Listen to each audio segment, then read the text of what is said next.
Os três resolveram dar uma volta enquanto os pais de Layla continuavam a ver o comboio soviético. Num ambulante, Tariq comprou um prato de feijão cozido recoberto com um espesso chutney de coentro para cada um deles. Sentaram-se para comer sob o toldo de uma loja de tapetes que estava fechada e, depois, Razina foi encontrar sua família. No ônibus, de volta para casa, Tariq e Layla sentaram atrás dos pais dela. Mami estava na janela, olhando para fora, com a foto agarrada junto ao peito. Ao seu lado, Babi ouvia impassível um sujeito indignado que dizia que os soviéticos podiam estar indo embora, mas mandariam armas para Najibullah em Cabul. Ele não passa de um joguete. Pode apostar que os soviéticos vão continuar comandando através dele. Alguém do outro lado concordou. Mami ia murmurando umas orações intermináveis e só parava quando ficava sem fôlego, pronunciando as últimas palavras com uma vozinha estridente e bem aguda. Mais tarde, naquele mesmo dia, Layla e Tariq foram ao Cinema Park e tiveram de aguentar um filme soviético dublado em Farsi, o que acabou sendo cômico, embora não fosse essa a intenção. A história se passava num navio mercante. O imediato estava apaixonado pela filha do capitão, que se chamava Leona. De repente, há uma violenta tempestade, com raios e trovoadas, e o mar agitado açoita o navio. Um dos marinheiros, desesperado, grita alguma coisa e ouve-se a voz de um afegão absurdamente calmo dizendo: "Prezado senhor, pode ter a gentileza de me passar essa corda?" Diante disso, Tariq caiu na gargalhada e não demorou muito para os dois terem um acesso de riso incontrolável. Quando um deles se cansava, o outro fazia aquela espécie de grunhido de quem está tentando prender o riso, e pronto. Começava tudo outra vez. Um homem, sentado 2 fileiras adiante, virou para trás pedindo silêncio. Mas para o fim do filme, tinha uma cena de casamento. O capitão cedeu e permitiu que a Leona se casasse com o imediato do navio. Os recém-casados que sorriam, um para outro, e todos tomavam vodka. "Nunca vou me casar", sussurrou Tariq. "Nem eu", disse Layla, mas não sem um momento de hesitação que a deixou nervosa. Ficou com medo que a sua voz traísse o desapontamento que sentiu ao ouvir aquela frase. Com o coração aos pulos, a menina acrescentou e, desta feita, com mais convicção: "Nunca. Casamento é besteira. Uma confusão danada. E todo o dinheiro que se gasta. Para quê? Comprando roupas que nunca mais vamos usar de novo." "Se por acaso eu me casar", acrescentou Tariq, "vão ter que arranjar espaço para 3 pessoas no altar. Eu, a noiva e o sujeito que vai ficar segurando o revólver apontado para minha cabeça." O homem da frente se virou novamente, de cara feia. Na tela, a Leona e o marido se beijaram na boca. Ao ver esse beijo, Layla achou que ele ia perceber tudo o que estava acontecendo.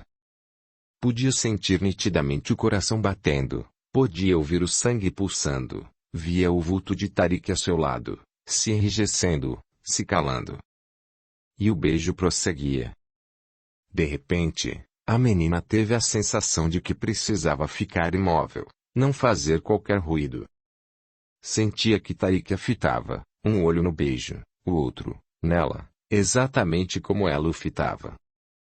Será que ele estava ouvindo o barulhinho do ar entrando e saindo por suas narinas, à espera de uma mínima falha, uma irregularidade reveladora, que traísse seus pensamentos?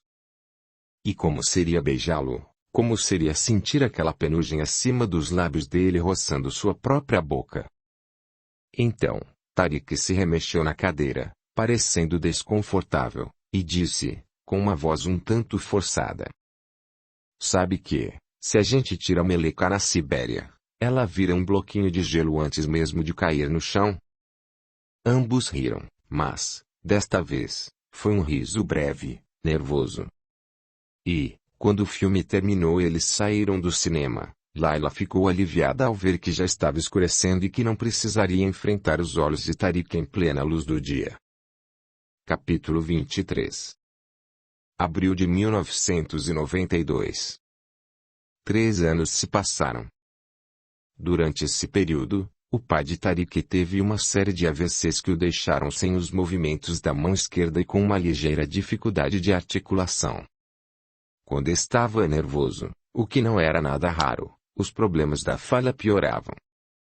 Mais uma vez, Tariq cresceu e a perna mecânica ficou pequena. Ele conseguiu, então, uma nova, graças à Cruz Vermelha, mas teve de esperar 6 meses para recebê-la. Como Razina temia, sua família a levou até Lahore para casá-la com o tal primo que era dono de uma concessionária. Na manhã em que foi embora, Layla e Jeti foram à sua casa para se despedir. Razina lhes disse que o primo com quem ia se casar já tinha dado entrada nos papéis para ir viver na Alemanha, onde moravam seus irmãos. Achava que, ainda esse ano, deveriam se mudar para Frankfurt. As 3 choraram, abraçadas. Jeti estava inconsolável. A última vez que Layla viu Razina foi quando a família estava ajudando a entrar no banco de trás de um táxi já lotado. A União Soviética estava se desfazendo com uma rapidez espantosa. Praticamente a cada semana, Babi voltava do trabalho contando que uma das repúblicas tinha declarado sua independência.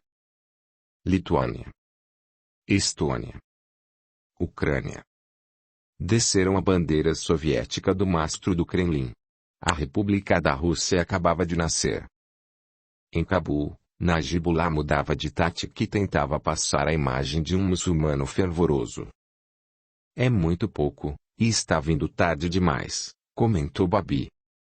Não dá para ser o chefe da CAD num dia e, no dia seguinte, estar rezando numa mesquita junto com as pessoas cujos parentes você mandou torturar e matar. Ao sentir que o cerco se fechava em torno de Cabul, Najibullah tentou fazer um acordo com os mujahedins, mas estes se recusaram. Deitada na cama, Mami disse: ainda bem. Ela continuava fazendo suas vigílias pelos mujahedins e aguardando o desfile da vitória, esperando pelo momento em que os inimigos de seus filhos seriam enfim derrotados. E acabou acontecendo. Em abril de 1992, quando Layla fez 14 anos, Najibullah finalmente se rendeu e se refugiou no prédio da ONU, perto do Palácio Darul Aman, ao sul da capital. O jihad tinha terminado. Os vários governos comunistas que se sucediam no poder desde que Layla nasceu tinham sido derrotados. Os heróis de Mami, os companheiros de batalha de Ahmad e de Noah, tinham vencido.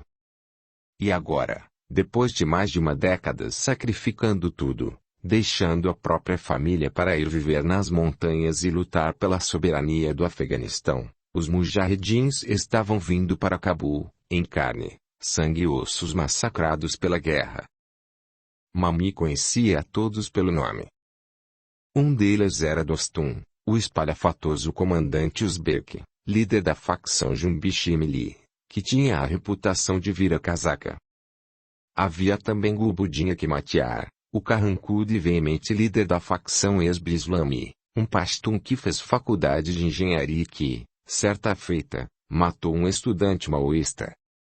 Havia ainda Rabbani, o líder tadjik da facção Jamiat Islami, que era professor de lei islâmica na Universidade de Cabul na época da monarquia. Havia Seaf, um pashtun de Pagman, ligado aos árabes, muçulmano ferrenho e líder da facção Ittihad Islami. E também Abdul Ali Mazari, o líder da facção Hizb al-Da'at, conhecido como Baba Mazari por seus co-irmãos azaras e muito ligado aos grupos xiitas do Irã. E, é claro, o herói de Mami, o aliado de Rabbani, o taciturno e carismático comandante tadjik Ahmad Shah Massoud, o leão de Panjshir. A mãe de Layla tinha pendurado uma foto dele em seu quarto. O rosto belo e pensativo de Massoud, com uma sobrancelha arqueada e a sua marca registrada, o pá com meio de lado na cabeça. Aquele rosto que se tornou onipresente em Cabul. Aqueles olhos profundos que fitavam a todos lá dos cartazes, dos muros, das vitrines das lojas, de bandeirinhas que tremulavam nas antenas dos táxis. Chegou o dia com que sua mãe tanto sonhou, o dia que deu sentido a todos aqueles anos de espera. Enfim, podia parar com as vigílias, e seus filhos podiam descansar em paz. No dia seguinte à rendição de Najibullah, Mami se levantou da cama. Era outra mulher. Pela primeira vez naqueles 5 anos, desde que Ahmad e Noor tinham se tornado shahides, ela não se vestiu de preto. Pôs um vestido de linho azul cobalto com bolinhas brancas e lavou as janelas, varreu o chão, arejou a casa toda, tomou um banho bem demorado. Até a sua voz estava estridente, de tanta felicidade. Temos que fazer uma festa, declarou, e mandou Laila ir convidar os vizinhos. Diga a eles que vamos fazer um grande almoço amanhã. Parou na cozinha, olhando ao seu redor, com as mãos nas cadeiras e disse, num tom de repreensão meio brincalhona: O que você fez com a minha cozinha, Laila? Oi. Não tem nada no lugar certo. Começou a trocar os lugares das tigelas e das panelas, com um ar teatral, como se estivesse tomando posse daqueles objetos novamente, recuperando seu território, agora que estava de volta. Laila não ficou por perto. Era melhor assim. A mãe podia ser descontrolada, tanto em seus ataques de euforia quanto em seus acessos de raiva. Com uma disposição inquietante, ela começou a cozinhar para fazer uma sopa aushi com feijão e aneto, preparar kofta e mantu, regado a iogurte fresco e salpicado com menta. Você está depilando as sobrancelhas, observou ela, abrindo um grande saco de arroz em cima da bancada da cozinha. Só um pouquinho. Mami despejou o arroz numa vasilha preta cheia de água, arregaçou as mangas e começou a remexê-lo. Como vai Tariq? O pai dele esteve doente, disse Laila. Que idade ele tem?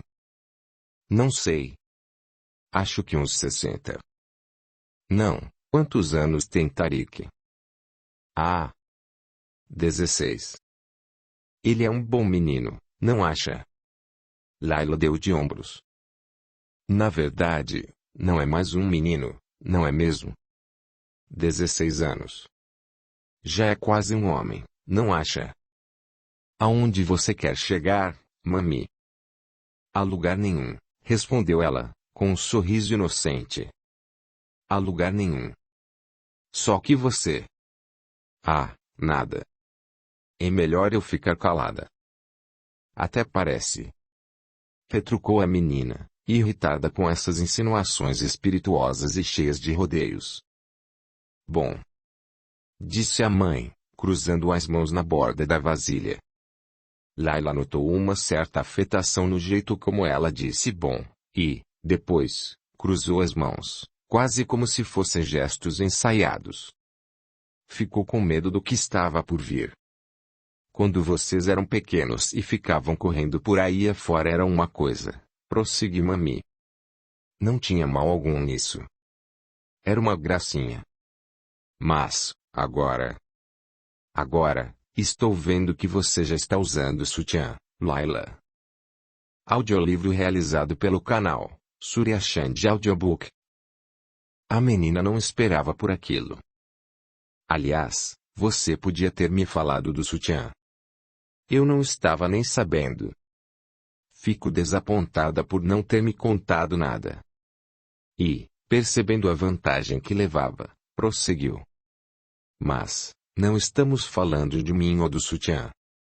Estamos falando de você, Tariq. Ele é um rapaz e, por isso, não liga a mínima para a própria reputação. Mas você. A reputação de uma menina, principalmente de uma menina bonita como você, Laila, é uma coisa delicada. É como segurar um mainá. Basta soltar um pouco as mãos e pronto. Ele sai voando. E aquela história de você pular muro e ficar quase se arrastando no quintal com Babi? Perguntou Laila, toda feliz por ter tido presença de espírito. Nós éramos primos. e nos casamos. Por acaso esse rapaz pediu a sua mão? Ele é um amigo, mãe. Um Rafik. Não tem nada a ver com o casamento, disse Layla, meio na defensiva, num tom não muito convincente, e ainda fez a besteira de acrescentar. Tariq é como um irmão para mim. Antes mesmo que o rosto de sua mãe se anuviasse e seus traços se contraíssem, a menina já sabia que tinha cometido um erro. Mas não é mesmo, retrucou Mami, categórica. Não compare esse rapazinho peneta, filho de um carpinteiro, aos seus irmãos. Não existe ninguém como eles. Mas eu não disse que. Não era isso que eu estava querendo dizer. Mami suspirou pelo nariz e cerrou os dentes. Bom. Seja como for.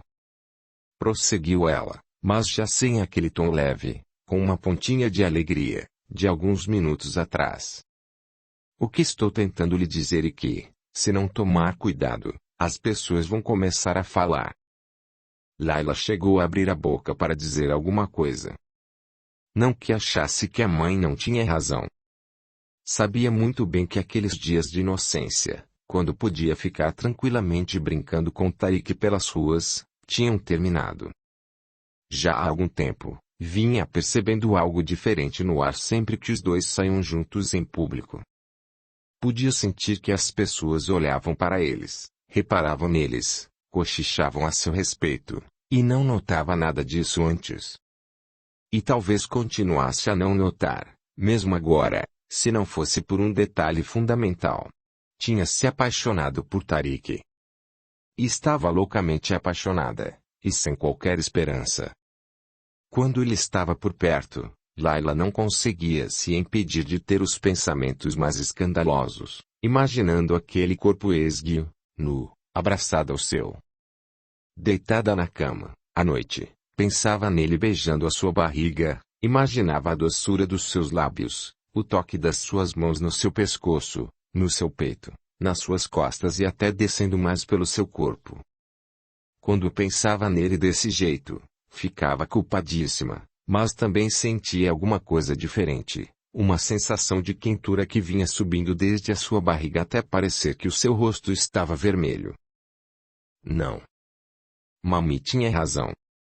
Na verdade, mais do que poderia supor. Layla desconfiava que alguns vizinhos, quem sabe até a grande maioria deles, já estavam fofocando a respeito deles dois. Tinha percebido uns sorrisinhos furtivos, sabia que a vizinhança andava dizendo que eles eram um casal. Outro dia mesmo, quando estavam subindo a rua juntos, cruzaram com Rashid, o sapateiro, e sua mulher Maria Reboque, sempre escondida atrás da burca. Quando os dois passaram perto deles, Rashid disse, em tom de brincadeira: Ora, se não são Lili e Majon, referindo-se ao par romântico do tão popular poema de Nezami, uma versão farsi de Romeu e Julieta, do século XII, segundo Babi, que fazia questão de frisar que Nezami escreveu a sua história sobre os amantes desafortunados 4 séculos antes de Shakespeare. Mami tinha toda a razão. O que a deixava irritada era que a mãe não merecia ter esse direito. As coisas seriam bem diferentes se fosse Babi quem tocasse neste assunto. Mas Mami, depois de todos aqueles anos que passou ausente, encerrada no próprio quarto, sem querer saber aonde Layla ia, com quem andava, o que pensava, não era justo. Sentia-se igualzinha àquelas panelas e vasilhas, algo que a mãe podia deixar de lado, esquecer e, um belo dia, reivindicar à vontade, quando lhe desse na telha. Mas aquele dia era especial, era um momento importante, e para todos eles. Seria maldade estragar tudo por causa disso. Em consideração à ocasião, Layla achou melhor deixar para lá. Pode deixar, mãe. Já entendi, disse ela. Ótimo, retrucou sua mãe. Então, está tudo resolvido. Mas onde está Hakim? Onde será que se meteu o meu querido maridinho? O dia estava lindíssimo, sem uma nuvem no céu, perfeito para uma festa. Os homens ficaram no quintal, sentados naquelas precárias cadeiras de amar. Tomavam chá, fumavam e, em voz alta, falavam animadamente sobre os planos dos mujahedins. Laila conhecia as suas linhas gerais, como Babi tinha lhe explicado. O país se chamava, agora, Estado Islâmico do Afeganistão.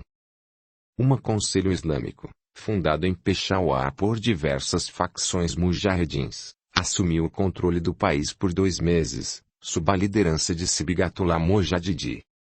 Em seguida, veio o período do governo de Rabbani, que duraria 4 meses.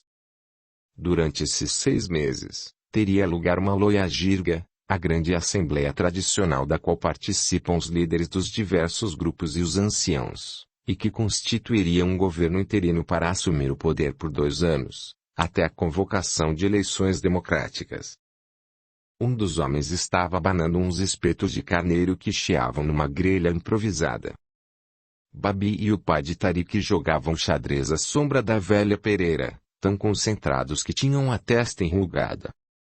Tariq também estava ali fora, às vezes observando a partida de xadrez, às vezes ouvindo a conversa da mesa ao lado sobre política. As mulheres estavam reunidas na sala, no corredor, na cozinha. Conversavam, com bebês no colo, esquivando-se habilmente, com rápidos movimentos dos quadris, das crianças que corriam pela casa. De um toca-fitas, vinha o som de um ghazal executado por Ustad Sarang. Laila estava na cozinha, preparando jarras de dog junto com Jeti. Sua amiga não era mais aquela menina tímida e séria de antes. Há vários meses, aquele rosto contraído já tinha deixado de existir. Ultimamente, vinha rindo abertamente, com mais frequência, e, como Laila pôde notar com surpresa, com um arzinho de quem flertava. Não usava mais aquele rabo de cavalo sem graça. Tinha deixado o cabelo crescer e feito umas luzes avermelhadas. Laila acabou descobrindo que o motivo de tanta transformação era um garoto de 18 anos que tinha se interessado por ela. Ele se chamava Sabir e era o goleiro do time de futebol do irmão mais velho de Jeti. Ah, ele tem o sorriso mais lindo do mundo, e aquele cabelo preto bem grosso, disse a menina. E claro que ninguém sabia do que estava acontecendo. Jeti tinha se encontrado com ele 2 vezes, 2 encontros de apenas 15 minutos, numa pequena casa de chá em Taimani, do outro lado da cidade. Ele vai pedir a minha mão, Laila. Talvez já no próximo verão. Você acredita? Juro que não consigo parar de pensar nele. E a escola? Perguntou Laila. Jeti abanou a cabeça e lhe deu um olhar que parecia dizer: ora, você sabe tão bem quanto eu. Quando tivermos 20 anos, dizia Razina, Jeti e eu já vamos ter parido uns 4 ou 5 filhos cada. Mas você, Laila, você ainda vai nos deixar orgulhosíssimas. Você vai ser alguém. Sei que, algum dia, vou pegar um jornal e ver a sua foto na primeira página. E, agora, Jeti estava parada ali, ao seu lado, cortando pepinos, com um ar distante e sonhador estampado no rosto. Mami também estava por perto, com um vestido de verão brilhante, descascando ovos cozidos junto com o Ajima, a parteira, e a mãe de Tariq. Vou dar uma foto de Ahmad Noor ao general Massoud, disse ela. E o Ajima assentiu, tentando parecer interessado e sincera. Ele presidiu pessoalmente ao enterro dos 2, prosseguiu Mami, quebrando mais um ovo. Rezou uma prece diante da sepultura. Vai ser uma forma de agradecer por essa atitude tão decente. Ouvi dizer que ele é um homem sério, ponderado. Acho que vai gostar de receber esse presente. À sua volta, havia um constante entre-sai de mulheres levando tigelas de curma, bandejas de mastawa, vários pães e arrumando tudo isso em cima da sofá estendida no chão da sala. De vez em quando, Tariq aparecia por ali. Beliscava isso, experimentava aquilo. Homem não entra, dizia Jeti. Fora, Fora! Exclamava o Agima. E Tariq sorria, vendo as mulheres o enxotarem daquele jeito bem-humorado.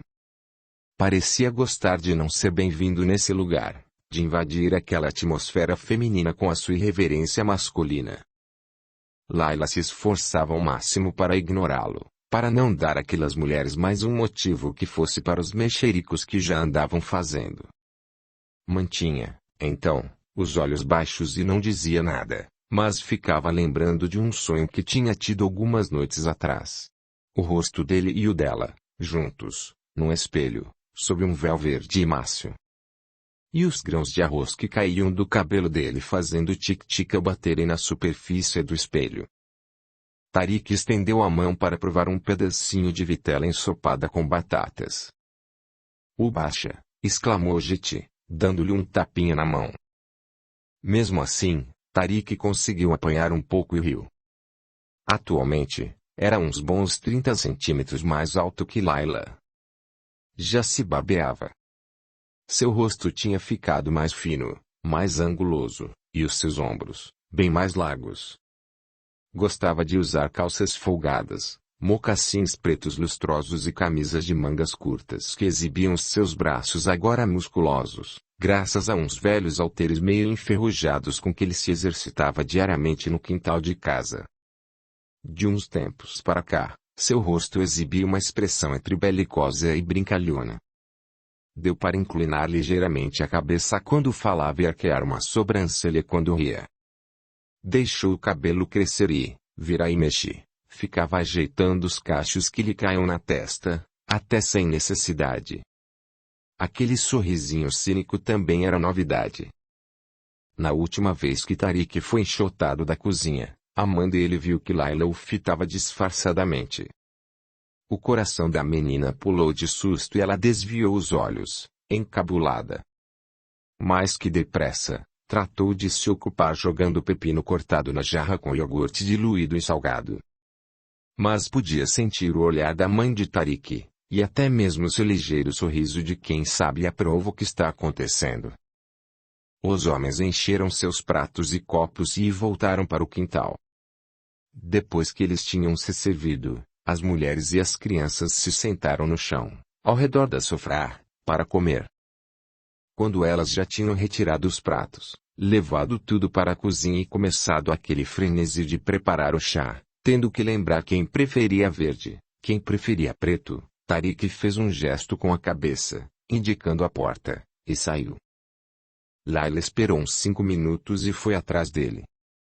Encontrou-o 3 casas adiante, recostado na parede, na entrada de um beco estreito que separava 2 construções.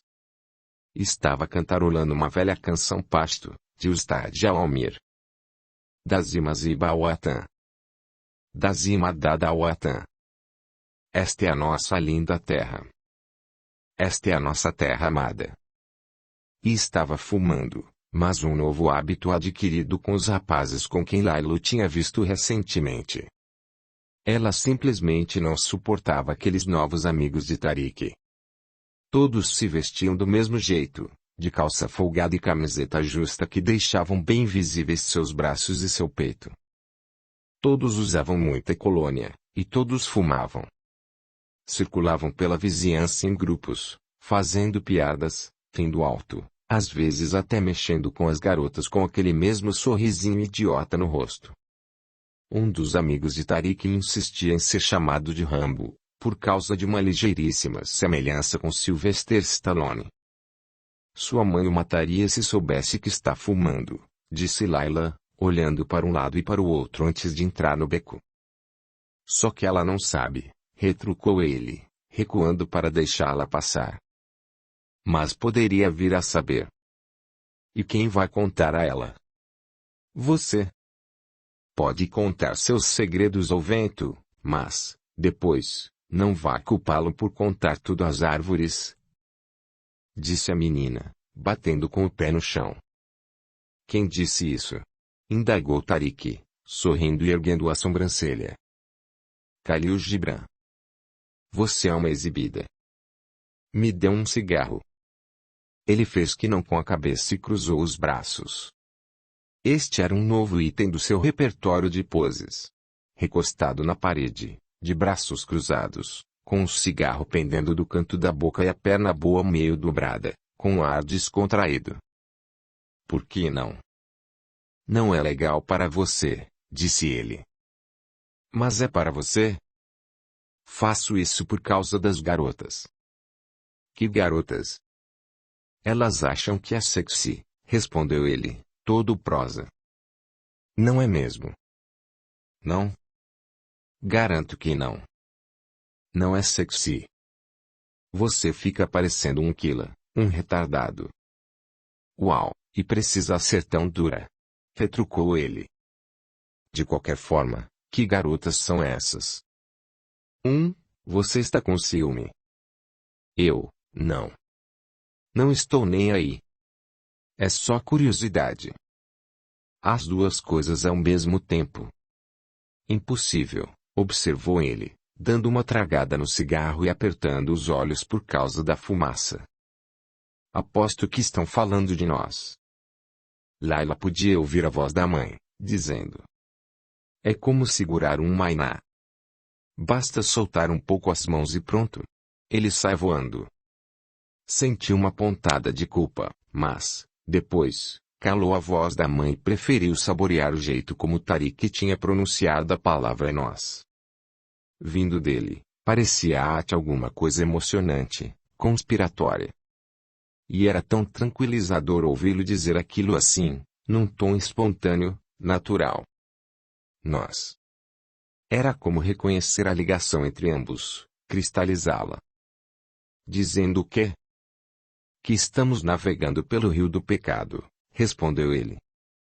Comendo um pedaço do bolo da imoralidade.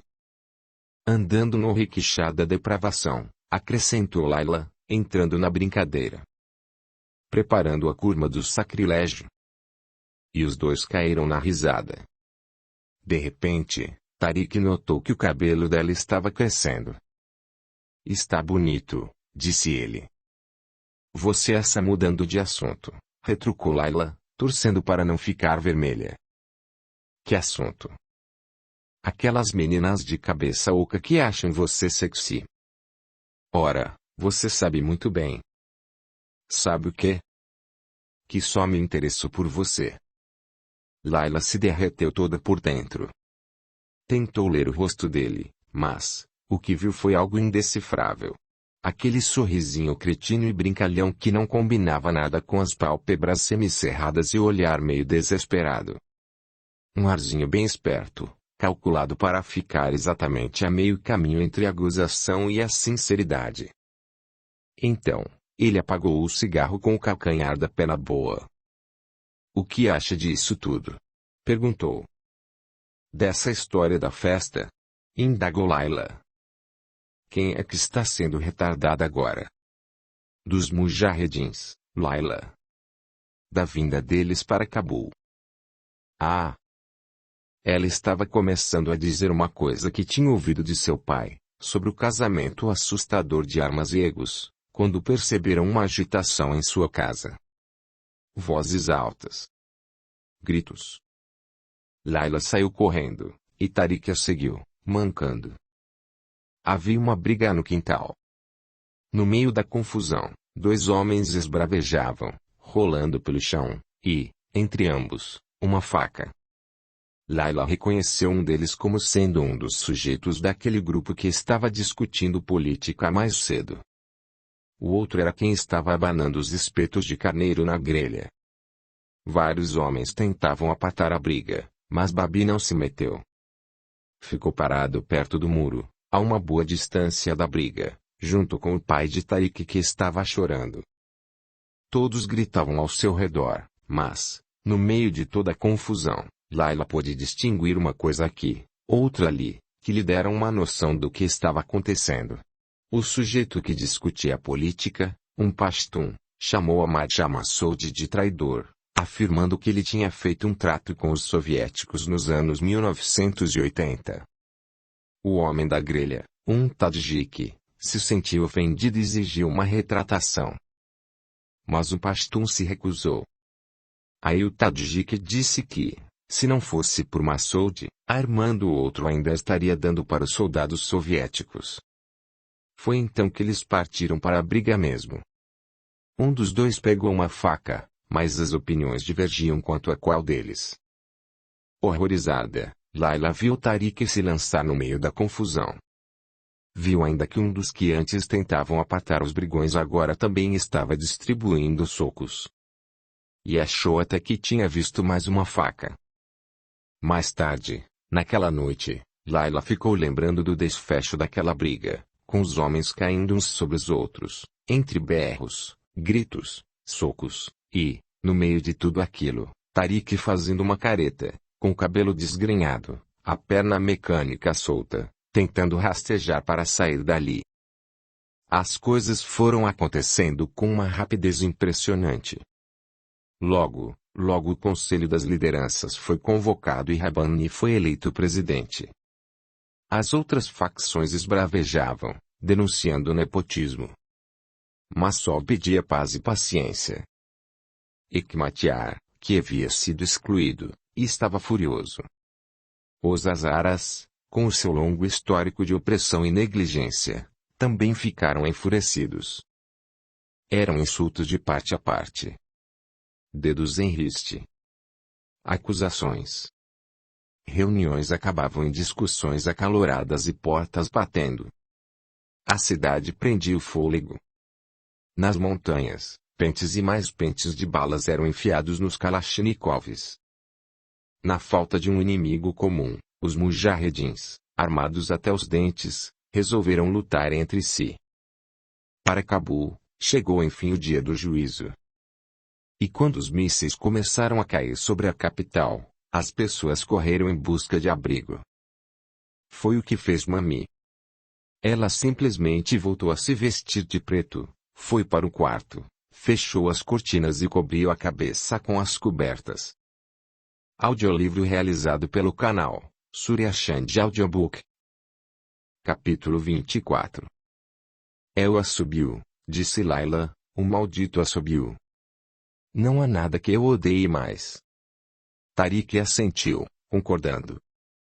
Na verdade, não era o assobio em si, como Layla percebeu um pouco mais tarde, mas os segundos que transcorriam entre o momento em que ele começava e a explosão.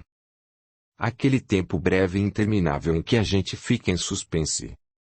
A sensação de não saber. A espera. Como um acusado prestes a ouvir o veredicto. Acontecia com frequência na hora do jantar, quando Babi e ela estavam à mesa. Bastava começar aquele ruído e eles erguiam a cabeça. Os dois ouviam aquele som com o garfo parado no ar, a comida esquecida na boca. Layla podia ver o reflexo de seus rostos parcialmente iluminados na vidraça escura da janela, as suas sombras estáticas projetadas na parede. O assobio. Depois, o estrondo, graças a Deus em outro lugar. Vinha então a exalação aliviada e a certeza de que, ao menos desta vez, tinham sido poupados, ao passo que em outro ponto da cidade, entre gritos e nuvens sufocantes de fumaça, só se via correria, mãos tentando desesperadamente escavar, retirar dos escombros o que restava de uma irmã, de um irmão, de um neto. Mas a contraparte de ser poupado era a agonia de imaginar quem não tinha sido. Depois que o míssil explodia, Layla corria para a rua, balbuciando uma oração, com a certeza de que, desta vez, era Tariq que ia estar ali, soterrado sob as pilhas de destroços e a fumaça.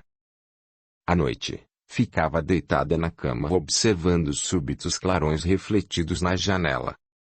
Ouvia os disparos de armas automáticas e contava os mísseis que passavam zunindo sobre sua cabeça, fazendo a casa estremecer e derrubando pedaços de gesso lá do teto em cima dela. Certas noites, quando o clarão de um míssil era tão forte que se podia ler um livro com aquela luminosidade, o sono não vinha. E, se por acaso ela adormecia, seus sonhos eram repletos de fogo, de membros decepados, dos gemidos dos feridos. A manhã não trazia nenhum alívio. Quando a voz do Mizin ecoava, chamando para as damas, os mujahedins depunham as armas, viravam-se para o oeste e rezavam.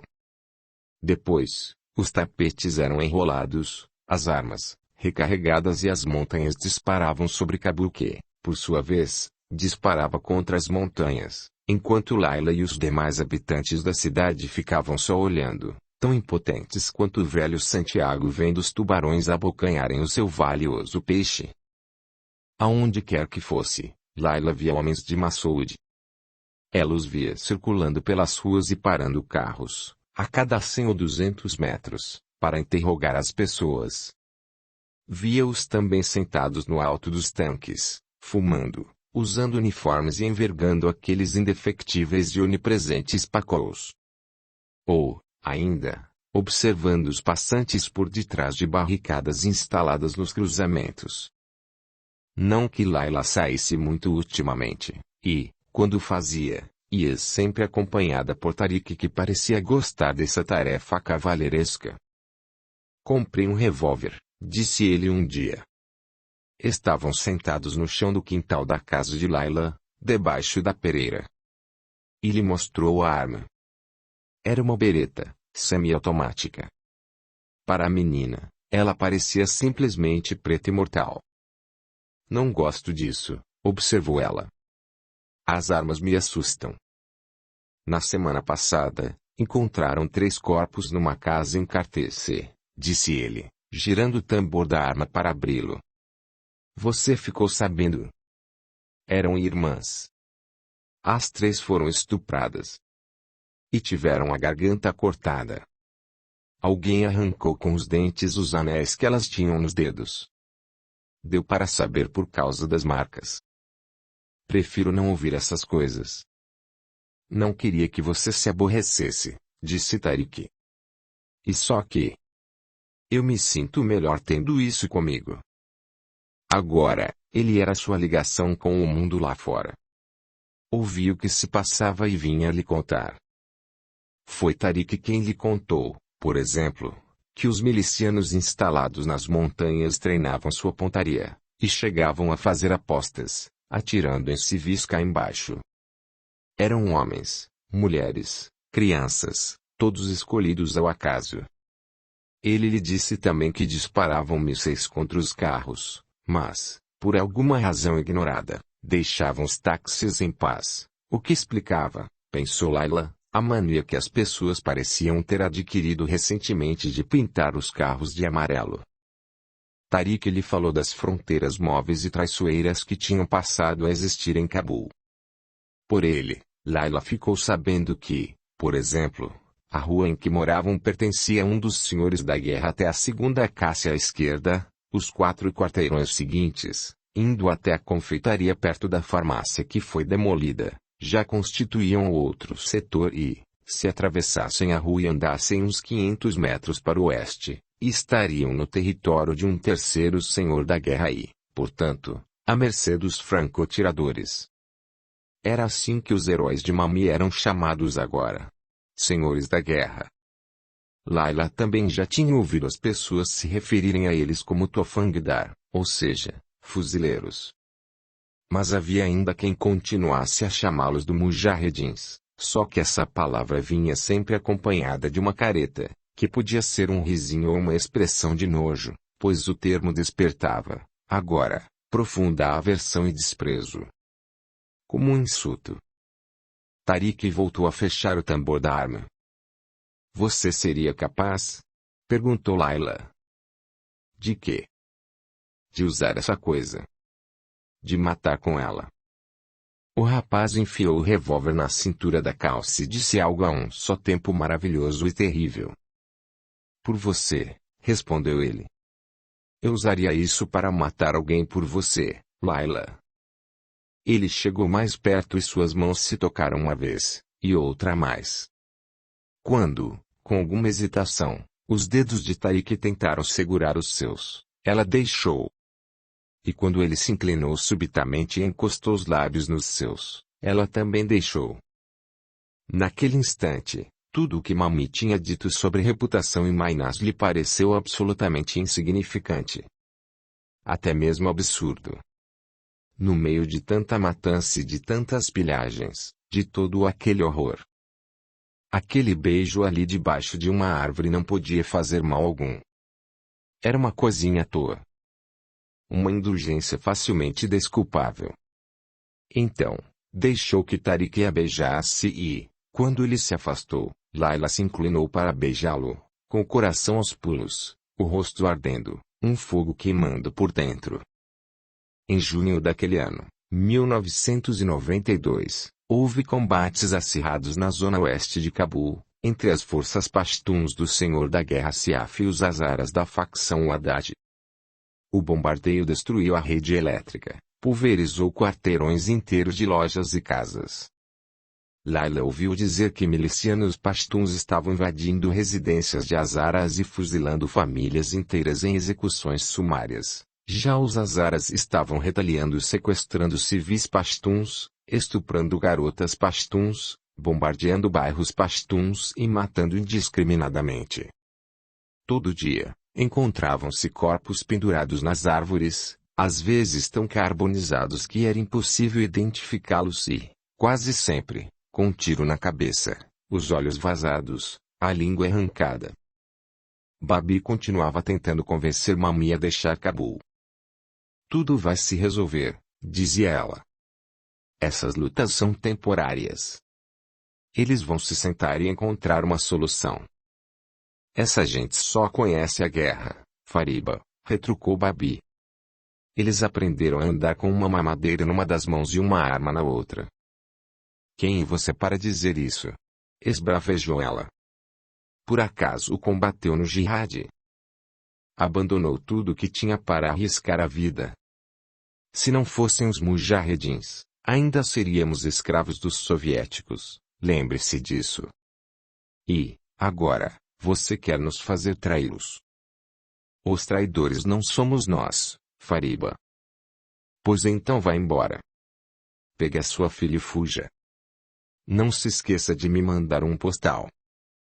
Mas a paz está chegando e eu vou ficar bem aqui, esperando por ela. As ruas ficaram tão perigosas que Babi fez algo até então inimaginável. Tirou Layla da escola e assumiu pessoalmente a sua instrução. Toda tarde, depois que o sol se punha, Layla ia para o escritório e, enquanto Hekmatyar lançava seus mísseis contra soldados arredores da cidade, ela e o pai falavam sobre os Ghazals de Hafez e as obras de seu adorado poeta afegão, Ustad Khalilullah Khalili. Babi lhe ensinou como calcular as derivadas de uma equação de segundo grau, lhe mostrou como decompor polinômios e traçar curvas paramétricas. Ele se transformava inteiramente quando estava dando aula. Ali, no seu elemento, em meio aos seus livros, parecia até mais alto. Era como se a sua voz brotasse de um lugar mais calmo e profundo, e ele quase não piscava. Layla ficou imaginando como seu pai devia ter sido antigamente, apagando o quadro negro com gestos elegantes, olhando por sobre o ombro de um aluno, numa atitude paternal e cuidadosa.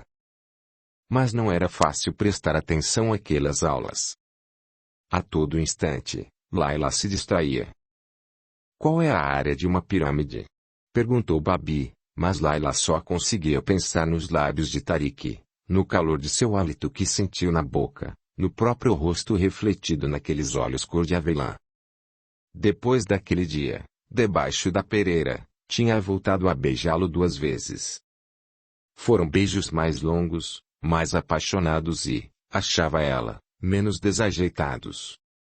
Em ambas as ocasiões, eles tinham se encontrado às escondidas no beco onde Tariq estava fumando no dia daquele almoço em sua casa. Na segunda vez, Layla deixou que ele tocasse os seus seios. Layla. Hã? A área da pirâmide. Onde está com a cabeça? Aí, desculpe, Babi. Eu. Deixe ver. Pirâmide. Pirâmide. 1/3 da área da base vezes a altura. Seu pai assentiu com alguma hesitação, olhando detidamente para a filha, mas Layla estava pensando nas mãos de Tariq pressionando os seus seios, e, depois, descendo pelas suas costas enquanto eles se beijavam, se beijavam. Certo dia, naquele mesmo mês de junho, Jeti vinha voltando da escola com duas colegas. A apenas 3 quarteirões de sua casa, as meninas foram atingidas por um míssil. Mais tarde, naquele dia terrível, Layla ficou sabendo que Nila, a mãe de Jeti, tinha saído correndo pela rua onde tudo aconteceu, recolhendo pedaços do corpo da filha no avental e gritando histericamente. Seu pé direito, já em decomposição, ainda calçado com a meia de nilon e tênis roxo, seria encontrado num telhado 2 semanas depois. Na Fatiha de Jeti, no dia seguinte à sua morte, Layla ficou sentada naquela sala repleta de mulheres que choravam. Estava inteiramente atordoada. Era a primeira vez que morria alguém que ela conhecia, que era sua amiga, uma pessoa de quem gostava. Não conseguia aceitar a inexplicável realidade de que Jeti já não existia. Jeti, a menina com quem trocava bilhetinhos durante as aulas, cujas unhas lixava, cujos pelos do queixo arrancava com a pinça. Jeti, que ia se casar com Sabir, o goleiro. Jeti estava morta. Morta. Estraçalhada. Finalmente, Layla começou a chorar pela amiga. E todas as lágrimas que não conseguiu derramar no enterro dos irmãos vieram escorrendo pelo seu rosto. Capítulo 25. Layla mal conseguia se mexer, como se cada uma das suas articulações houvesse sido cimentada. Sabia que era parte daquilo, mas sentia-se distante, como se estivesse simplesmente entreouvindo uma conversa alheia. Tariq falava e Layla via a própria vida como se fosse uma corda apodrecida que arrebenta, se desfaz, com todos os fios se soltando. Era uma tarde quente e úmida de agosto de 1992, e os dois estavam na sala de sua casa. Mami passou o dia inteiro com dor de estômago e, ainda há pouco, apesar dos mísseis que Hekmatyar lançava lá do lado sul da cidade, Babi tinha saído para levá-la ao médico. E, agora, ali estava Tariq, sentado ao seu lado no sofá, com os olhos fixos no chão e as mãos entre os joelhos. Dizendo que ia embora. Não que fosse se mudar para outro bairro. Nem que fosse sair de Cabul. Era o Afeganistão que ele estava deixando. Layla ficou completamente atordoada. Para onde? Para onde você vai? Primeiro, para o Paquistão. Peshawar. Depois, não sei. Talvez para o Hindustão. Ou Irã. Quanto tempo? Não faço ideia. Não, há quanto tempo já sabe disso? Só uns dias. Eu ia lhe contar, Layla, mas não tive coragem. Sei como deve estar chateada. Quando? Amanhã. Amanhã? Olhe para mim, Layla. Amanhã. É o meu pai. O coração dele não vai aguentar toda essa guerra, essa matança. Layla escondeu o rosto nas mãos, sentindo um medo lhe comprimir o peito. Devia estar esperando por isso, pensou. Quase todos que conhecia estavam pegando suas coisas e indo embora. Todos os rostos conhecidos tinham desaparecido do bairro e atualmente, há apenas 4 meses do início dos combates entre as facções mujahedins, Layla praticamente não reconhecia ninguém nas ruas. A família de Hazina tinha fugido em maio, para Teherã. O Agima e seu pessoal tinham ido para Islamabad no mesmo mês. Os pais e os irmãos de Jeti partiram em junho, pouco depois do que ela morreu. Layla não sabia para onde tinham ido, ouviu dizer que para Mashhad, no Irã. Depois que essa gente se foi, suas casas ficaram vazias por alguns dias, mas logo foram ocupadas por milicianos ou por estranhos que vinham morar ali. Todos estavam indo embora. E, agora, Tariq também. E minha mãe já não é mais tão jovem, dizia ele. Os dois estão apavorados. Olhe para mim, Layla. Você devia ter me dito. Olhe para mim, por favor. Primeiro, foi um som rouco. Depois, um gemido. E ela começou a chorar. Quando Tariq tentou enxugar suas lágrimas com o polegar, ela afastou a sua mão. Era uma atitude egoísta e irracional, mas Layla estava furiosa porque ele a estava abandonando. Ele, que era como um prolongamento dela própria, ele, cujo vulto estava ao seu lado em todas as suas recordações. Como podia deixá-la? De repente, bateu nele. Bateu de novo, e puxou seu cabelo.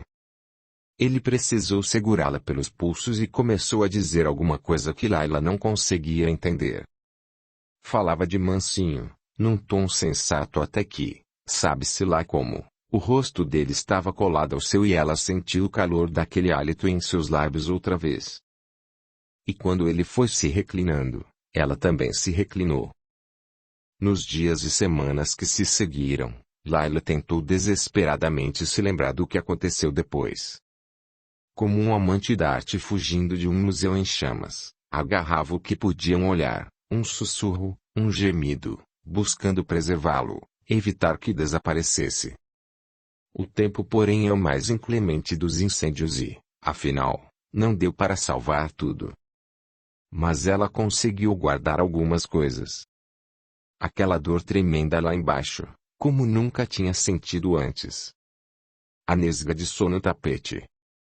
Seu calcanhar roçando a superfície dura e fria da perna dele, retirada às pressas e jogada ali no chão, ao seu lado. As mãos em concha nos cotovelos dele. Aquela marca de nascença no seu ombro, parecendo um bandolim de cabeça para baixo, reluzindo em vermelho. O rosto dele pairando sobre o seu. Os cachos negros balançando, tocando de leve em seus lábios, em seu queixo. O pavor de serem descobertos. A sensação de não conseguir acreditar na própria audácia, na própria coragem. O estranho e indescritível prazer mesclado à dor. E o olhar, a imensa variedade de olhares que viu no rosto de Tariq. De apreensão, de ternura, de desculpas, de constrangimento, mas, acima de tudo mesmo, de desejo. Depois, foi a loucura. Camisas abotoadas às pressas, cintos fechados, cabelos ajeitados com as mãos. Sentaram-se então ali, um ao lado do outro, impregnados do cheiro do outro, com os rostos corados, ambos atordoados, ambos sem fala diante da enormidade do que acabava de acontecer. Do que tinham feito. Layla viu 3 gotinhas de sangue no tapete, do seu sangue, e imaginou os pais vindo se sentar no sofá, sem fazer ideia do pecado que ela tinha cometido. E foi então que sentiu vergonha, e culpa, e, lá em cima, o relógio seguia marcando as horas, parecendo soar incrivelmente alto aos seus ouvidos. Como o martelo de um juiz que batesse incessantemente, condenando-a. Mas Tariq disse: "Venha comigo." Por um instante, Layla quase acreditou que fosse possível ir embora, junto com Tariq e seus pais.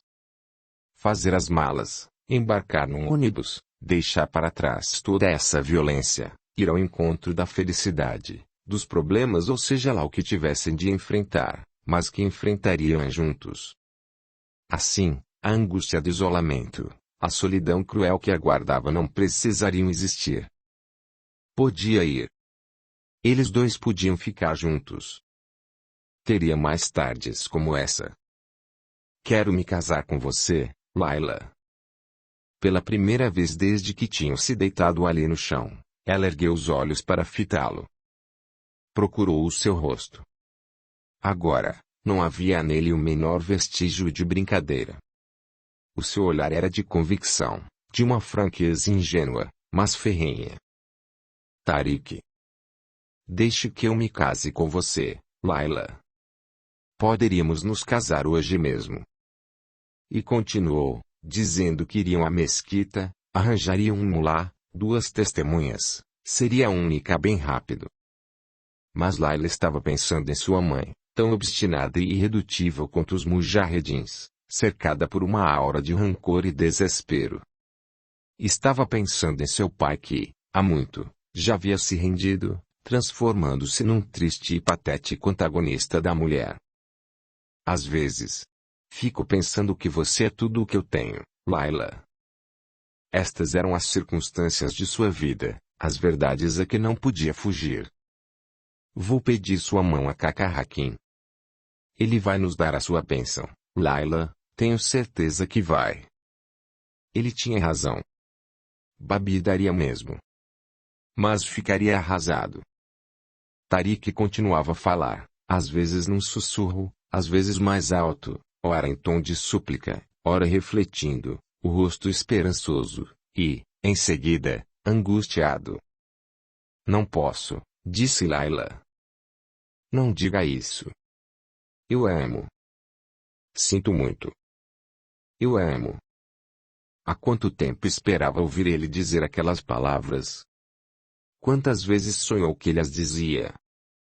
E, agora, ali estavam elas, enfim. Que ironia, pensou Layla, amargurada. Não posso deixar meu pai, disse ela. Sou tudo o que lhe resta. O coração dele não aguentaria. Tariq sabia disso. Sabia que ela não podia simplesmente desconsiderar as obrigações de sua vida, assim como ele não podia esquecer as suas, mas prosseguiu com suas súplicas e suas refutações, suas propostas e suas desculpas, suas lágrimas e as dela. Finalmente, Layla teve de mandá-lo embora. Na soleira, fez ele prometer que não haveria despedidas. Fechou a porta e podia senti-la estremecer com os golpes dos punhos de Tariq. E ficou recostada ali, com uma das mãos agarrada à barriga e a outra tapando a própria boca, ouvindo-o jurar que voltaria para ela. Ficou assim, imóvel, até que ele se cansou e desistiu. Então, ouviu seus passos um tanto trôpegos que acabaram desaparecendo, e tudo ficou em silêncio, a não ser pelos disparos vindos das colinas e pelo pulsar de seu coração ressoando em sua barriga, em seus olhos, em seus ossos. Capítulo 26. Sem dúvida alguma, era o dia mais quente do ano.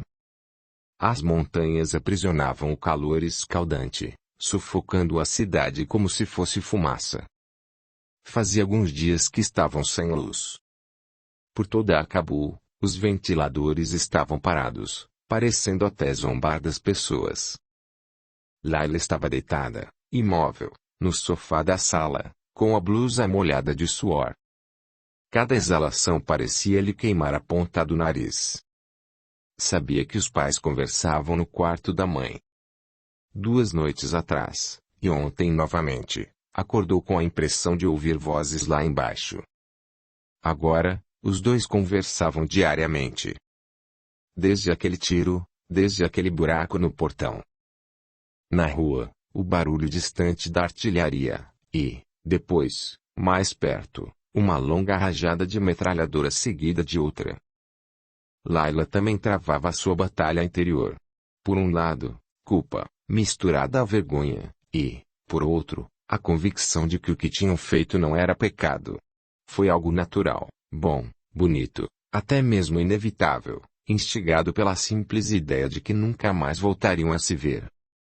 Virou-se de lado e tentou lembrar de uma coisa. Num determinado momento, quando estavam ali deitados no chão, Tariq aproximou o rosto do seu. Depois, sussurrou algo como estou machucando você? Ou está doendo? Layla não conseguia saber exatamente o que ele tinha dito. Estou machucando você? Está doendo? Fazia só 2 semanas que ele tinha ido embora e isso já estava acontecendo. O tempo começava a apagar os contornos dessas lembranças tão vivas. Layla revolvia a própria mente. O que será que ele disse? De repente, aquilo tinha se tornado uma necessidade vital, ela precisava saber. Fechou os olhos e procurou se concentrar. Com o passar do tempo, foi aos poucos se cansando desse exercício. Começou a achar cada vez mais exaustivas essas tentativas de evocar, de desenterrar, de ressuscitar mais uma vez o que há muito tinha morrido. Na verdade, anos mais tarde, chegaria o dia em que Layla não choraria mais por essa perda. Ao menos, não tanto, não tão constantemente. Chegaria o dia em que os detalhes daquele rosto começariam a escapar às garras da memória, em que o simples fato de ouvir uma mãe chamando o filho de Tariq pela rua não a deixaria inteiramente desnorteada. Não sentiria tanta falta dele como agora, quando a dor de sua ausência não a deixava em paz por um momento sequer, como a dor fantasma de um membro amputado. Depois de adulta, só muito raramente, quando estava passando uma camisa ou empurrando os filhos no balanço, alguma coisa bem banal, talvez o contato quente do tapete sob os pés num dia de calor, ou o contorno da testa de um estranho, trazia à tona a lembrança daquela tarde. E, de repente, tudo voltava à sua mente. A espontaneidade daquele momento. A espantosa imprudência dos dois. Sua falta de jeito. A dor, o prazer, a tristeza daquele ato. E o calor de seus corpos abraçados. Aquela lembrança a inundava, chegando a lhe tirar o fôlego. Mas passava. O momento passava. Deixando-a vazia, sentindo apenas uma vaga inquietação. Chegou à conclusão que lhe tinha perguntado: estou machucando você? Isso mesmo. E ficou feliz por ter se lembrado. Então, ouviu que Babi a chamava lá de cima, pedindo-lhe que subisse depressa. Ela concordou, exclamou ele, com a voz trêmula pela animação contida. Vamos embora, Laila. Nós três. Vamos embora de Cabul. Os três estavam sentados na cama, no quarto de Mami. Lá fora, os mísseis uniam pelo céu e as forças de Hekmatyar e Massoud continuavam se enfrentando sem trégua. Laila sabia que, em algum ponto da cidade, alguém tinha acabado de morrer e que um rolo de fumaça negra pairava sobre algum prédio que desmoronou em meio a uma nuvem de poeira. De manhã, haveria corpos pelo chão. Alguns seriam recolhidos. Outros, não. Para os cães de Cabul, que tinham adquirido gosto por carne humana, seria um verdadeiro banquete. Ao mesmo tempo, tudo o que queria era sair correndo por aquelas ruas. Mal podia conter a felicidade que sentia. Precisou de um grande esforço para ficar sentada ali, sem gritar de alegria. Babi disse que eles iriam primeiro para o Paquistão, para tentar obter os vistos. Paquistão. Era onde Tariq estava. Fazia apenas 17 dias que ele tinha ido embora, pensava Laila, empolgadíssima. Se pelo menos sua mãe tivesse se decidido 17 dias antes, poderiam ter viajado juntos. Neste exato momento, estaria com Tariq. Mas, agora, isto não tinha a menor importância. Os três iam para Peshawar, e, lá, encontrariam Tariq e seus pais. Claro que encontrariam. Tratariam dos papéis juntos. E, depois, quem poderia saber? Quem poderia saber? Europa. América. Talvez, como Babi sempre dizia, um lugar qualquer à beira-mar. Sua mãe estava meio deitada, recostada na cabeceira da cama. Tinha os olhos inchados e não parava de puxar o cabelo. 3 dias antes, Laila saiu um pouco para respirar.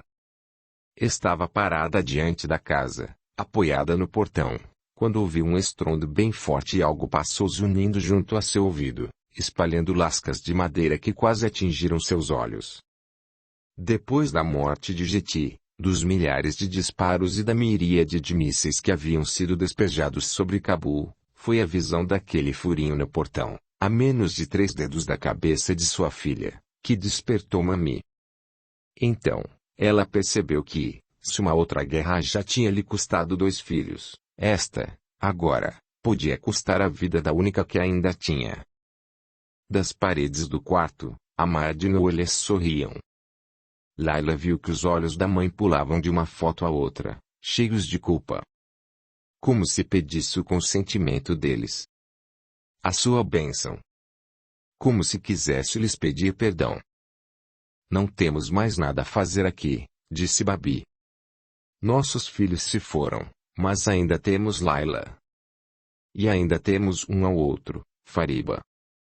Podemos começar uma nova vida. Esticou a mão sobre a cama. Quando se inclinou para pegar as mãos da mulher, ela deixou no seu rosto uma certa condescendência, uma certa resignação.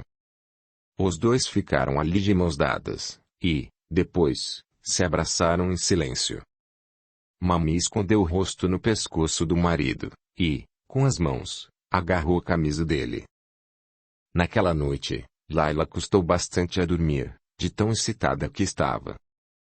Ficou deitada na cama e viu a claridade que ia surgindo no horizonte em tons vivos de laranja e amarelo. A certa altura, porém, apesar do alvoroço que a dominava e do ruído da artilharia lá fora, acabou pegando no sono. E sonhou. Estão numa praia, sentados sobre uma manta. É um dia frio e nublado, mas ali, ao lado de Tariq e sob o cobertor que lhes cobria os ombros, sentia-se aquecida. Via carros estacionados por trás de uma cerquinha de madeira branca, sob um renque de palmeiras que balançavam ao vento. O vento deixava seus olhos lacrimejando, enterrava seus sapatos na areia, arrancava tufos de capim ressecado das fendas que se formavam entre as dunas. Os dois estavam observando os barcos que oscilavam ao longe. As gaivotas gritavam e estremeciam em meio àquele vento. Mais uma nuvem de areia se ergueu daquelas dunas suaves e batidas pelo vento. Ouve-se, então, um ruído que parece um canto, e ela lhe conta algo que Babi lhe ensinou anos atrás, sobre a areia que canta. Ele esfrega a testa para tirar a areia. Ela percebe o brilho da aliança em seu dedo. E idêntica à sua própria, de ouro, com um desenho que mais parece um labirinto gravado em todo o aro. É verdade, diz ela. É a fricção de um grão no outro. Ouça só. E ele para ouvir. Franze a testa. Ambos ficam esperando. Voltam então a ouvir aquele som. Quase um murmúrio, quando o vento está mais brando, e, quando há uma rajada mais forte, um coro choroso e agudo. Babi disse que só deveriam levar o estritamente necessário. Venderiam todo o resto. Isso deve dar para vivermos em Peshawar até eu arranjar trabalho. Passaram os 2 dias que se seguiram reunindo coisas para vender. Arrumaram tudo em grandes pilhas. No seu quarto, Laila separou roupas velhas, sapatos velhos, livros, brinquedos. Debaixo da cama, encontrou uma minúscula vaquinha de vidro amarelo que Razina tinha lhe dado durante as férias na 5ª série. Um chaveiro que era uma miniatura de bola de futebol, que ganhou de presente de Jeti. Uma pequena zebra de madeira, com rodinhas. Um astronauta de cerâmica que ela e Tariq acharam um dia na sarjeta. Ela tinha 6 anos, e ele, 8. Lembrava que tinham chegado a brigar para decidir qual dos dois tinha achado aquilo. Mami também estava separando as suas coisas. Havia uma certa relutância nos seus gestos, e uma expressão distante, letárgica em seus olhos. Resolveu se desfazer de toda a sua louça de qualidade, de seus guardanapos, de suas joias, a não ser a aliança de casamento, e da maior parte de suas roupas. Não vai vender isso, vai? Perguntou Laila pegando o vestido de noiva da mãe que se desdobrou e se espalhou no seu colo. Passou a mão pela renda, pela fita que debruava o decote rente ao pescoço, pelas pérolas pregadas à mão ao longo das mangas. Dando de ombros, Mami pegou o vestido do colo da filha e, com um gesto brusco, o atirou numa pilha de roupas. Como se estivesse arrancando um banjade com um único puxão, pensou Laila. Foi Babi quem teve a mais difícil das tarefas. Laila foi encontrá-lo no escritório, percorrendo as estantes com um olhar desolado. Estava usando uma velha camiseta com uma foto da Ponte Vermelha de São Francisco. Uma névoa espessa se elevava das águas revoltas e engolia os pilares da ponte. Sabe aquela velha história? Disse ele. Você vai para uma ilha deserta e só pode levar 5 livros. Quais escolheria? Nunca achei que isso fosse acontecer comigo de verdade. Vamos ter de formar uma nova biblioteca, Babi. Murmurou ele com um sorriso tristonho. Não acredito que estou indo embora de Cabul. Foi aqui que estudei, que consegui meu primeiro emprego, que fui pai. É estranho pensar que, em breve, estarei dormindo sob o céu de uma outra cidade. Também acho estranho. Passei o dia todo com esse poema na cabeça. É sobre Cabul e Saib Tabrizi escreveu lá pelo século XVII, acho eu. Antigamente, sabia o texto inteiro de cor, mas, agora, só consigo me lembrar desses 2 versos. Não se podem contar as luas que brilham em seus telhados. Nem os 1000 sóis esplêndidos que se escondem por trás de seus muros. Quando Laila ergueu os olhos, ele estava chorando. Ah, Babi! Nós vamos voltar. Quando esta guerra acabar. Vamos voltar para Cabul, Inshallah. Você vai ver só, disse ela, passando o braço pela cintura do pai. Na terceira manhã, Laila começou a levar as pilhas de coisas para o quintal e foi pondo tudo aquilo perto da porta da frente. Depois, pegaria um táxi para ir à casa de penhores. Teve de fazer inúmeras viagens da casa para o quintal, do quintal para a casa, carregando montes de roupas, pratos e caixas e mais caixas com os livros de Babi. Lá pela hora do almoço, deveria estar exausta, pois a pilha com os pertences da família já estava lhe batendo na cintura. Mas, a cada viagem que fazia, sabia que estava se aproximando do reencontro com Tariq, e, a cada uma dessas viagens, suas pernas iam ficando mais lépidas, seus braços, mais descansados,